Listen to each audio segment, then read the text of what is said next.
Hello again. So, welcome to lesson two, and we just got done going through a very broad strokes process about how to approach a single character, a single object. So that was a pretty simple painting. It was just one little robot. He was made of one material, and we had a pretty simple lighting setup. It was just sort of a 45-degree spotlight coming down from up top, which made shadows pretty predictable and makes for an easy kind of lighting system.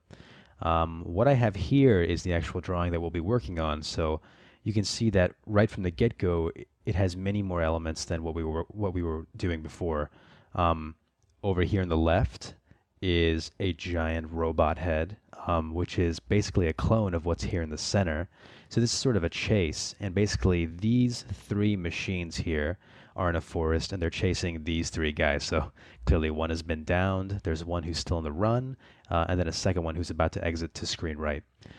So with all this going on, it's nice to have something this complex because you can have what's called a second read painting. And what that means is that after someone's first time looking at the painting, that if they were to look at the piece a second time, they would always find a new level of interest.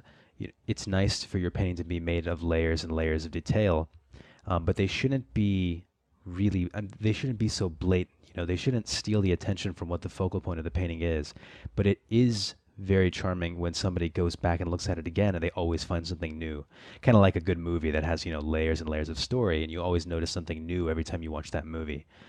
It's very valuable to make paintings that way. I think it's what sets certain painters apart and really gives a painting sort of a story. If you can peel back the layers of detail and sort of understand what the backstory behind a painting is, even if it's not very in-depth. I mean, we're not working with a script here, but obviously these trees in this forest are pretty big, so that means the forest must be old. So there will be variation of color in their tree trunks, in the leaves. Everything should have layers and layers of detail to give it life, to make it seem like it's not a model, it's not just been built for a movie set and it's brand new. Or if it has been built for a movie set, they've taken good care to make sure that it seems as though it's been around for 50, 100 years, talking about these trees. When it comes to the robots, we'll try to make sure that each of these panels, varies in color, so it'll seem like they've been through many repairs. Someone's taking care of this. There's maybe a mechanic who tends to these things when they break down. The rocks here in the bottom right-hand corner, the same deal. As much interest as we can pump into this thing without overshadowing the focal point. And I'll get to the focal point in just a moment. But what I wanted to talk about was kind of composition technique. And that means picking a focal point and drawing the viewer's eye there. And there are ways to do that. And you don't have to be so blatant about it either. There are ways to do this subtly without having to force someone's eye there with, a big sign or a big red line. So what I'm going to do is I'm going to pull up the rule of thirds layer I have. And you'll see at the intersections of these points here that these are kind of the sweet spots of the painting. It's nice to give your painting a sort of asymmetry, and that means you don't want everything center weighted. You want things a little to the left, a little to the right, and you can balance them out. You can distribute weight evenly, but it's nice to do it without having to put one block on one side and one block on the right side. You should work in odd numbers, especially with a scene like this, because it makes things seem a lot more natural. So what I've decided to be the focal point in this painting is this one soldier here in this on the right side, running away from the main robot here in the center. The way I'll do this, the way I'll try to draw your eye there is, just like I mentioned before, is the highest amount of contrast and value in this spot. Contrast between color temperatures, warm and cool colors. And third, I'm going to probably put the most surface detail in this area too. That means it's going to get a little bit busy, but it's okay because I'm just going to put that amount of busyness in this one spot. The rest of the forest will have color variations, but it won't be as sharp as far as the detail goes. So another layer that I have here that's off right now that I'll flip on is the value layer.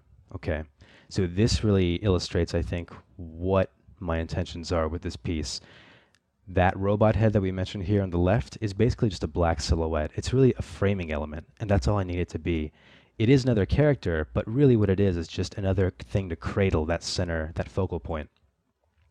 Over here, and just about everything around what I determined to be the focal point is kind of blackened, it's dark, and you'll see that the area of brightest light is right through here, right? It's like this one beam of light coming in through and opening in the foliage, and it's shining down across the main robot's head, causing highlights here, across its claw, and then across our sort of hero soldier here in the center. So naturally, your eye's going to go here, right? And then your second read is going to be all around it. We'll look at this tree maybe, we'll look at this head and try to really decipher what it is. It may not be so apparent at first, but basically it is moving your eye right to where it's most important, and that's here.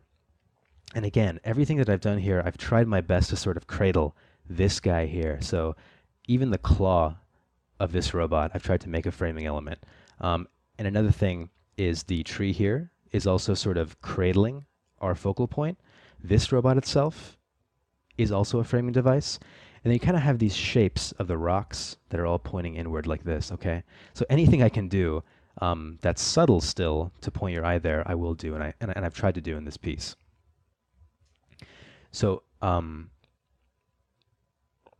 what we should do at this point is to really assess what is going to need the most time and where we're going to put all of our effort. So what I mentioned earlier about putting the most detail here is exactly what I'm going to do. So the most time will be spent probably in this area here, right along the focal point. And that's fine. You don't want to make everything too busy, because if we make everything just as busy as this focal point, we'll overshadow it, and it really won't be a focal point anymore. Even though we've darkened something, if we put too much contrast over here on the right and then over here on the left, we're going to really detract from what we want to be the centerpiece of the painting. Another thing is just, to get back to basics, is value structure and how important it is. Now, this painting is in grayscale right now. Actually, it's not grayscale. It's sort of it's got a slight bluish tint to it, but it might as well be grayscale at the moment because we're only working with one color here. But 90% of the convincing about your shapes and your forms being real and actually having weight to them, and your lighting setup, and basically the believability, if you can call it that, of your painting, is dependent on your value structure. Because color is one thing, you can add color and maybe your colors won't appeal to someone, but your colors won't destroy something, and values can destroy your painting. So it's a really important step. If something isn't rendered correctly in black and white, it's not going to look good in color. If you render it in black and white nicely, you can really pump it full of any color you want, and especially in Photoshop here. We talked about glazing earlier. A lot of great painters would paint in monochrome, and then they would glaze in a color afterward. This way they could make sure that they were rendering things correctly, that their shadows and their highlights were all in the right spot. And that's the process that I'll use sometimes, and what I have used here. I wanted to make sure that I have good contrast between my main subjects, mainly this robot here and this soldier, and the background elements and the surrounding elements. So I've put a lot of my darkest darks right here in the foreground, this main robot head, okay? And value, remember, also can say a lot about your depth, your foreground elements, your middle ground elements, your background elements, and how they're separated and how far they are from one another. So this silhouette here on the left side is completely black. There's a little bit of underlighting here, but that's okay. It's so subtle. It's predominantly black. Same with this rock here. It's very close to black. And, at first I wanted these rocks on the right to maybe be a lighter color, but what I think I'm going to end up doing is probably just making them all black for the purpose of, again, framing this foreground and not taking away attention from it. It might seem like a minor issue, but really it's nice when you have these darkened foreground elements, because in this piece it's going to look as though we're kind of looking through the brush, or that we're there in the scene and that we would actually see these things in front of us in shadow. We want crisp edges too, especially on our our main subjects. What I've tried to do is make a really distinct difference in value between the values of this robot here and the forest behind him. So you can see that the spectrum of value, as far as darks and lights are concerned, are far wider here. You know, they're much more open than they are back here. Back here is basically just a solid shade of gray. And what that's saying is that the forest is way back there. That there's so much atmospheric perspective. There's so many particles in the air between the placement of that robot and the brush back there that we can barely see them, that they're really just a shape and a silhouette. And that also helps our composition too, and the readability of this painting. You know, that robot really reads well against that light color. So those trees in the back don't really have a really dark shadow color and then a really bright highlight color, but this robot does, okay? And that's what's going to draw your eye again to it, is that level of contrast. Same thing with the soldier down here. Let me remove the thirds, and you'll see that, you know, his brightest bright is basically white, right? But he also still has blacks for his shadows. There's a lot of contrast. You know, that's basically the most contrast you can put into anything. He and the robot are really the only two characters that share that attribute. Everything else is either hitting the blacks or just hitting the whites, or if they're using both darks and lights, the range isn't nearly as wide as these two characters. And that's probably the strongest focal element that these two share. So having established those things, I just wanted to make clear what my thought process was with this drawing before we take it to color.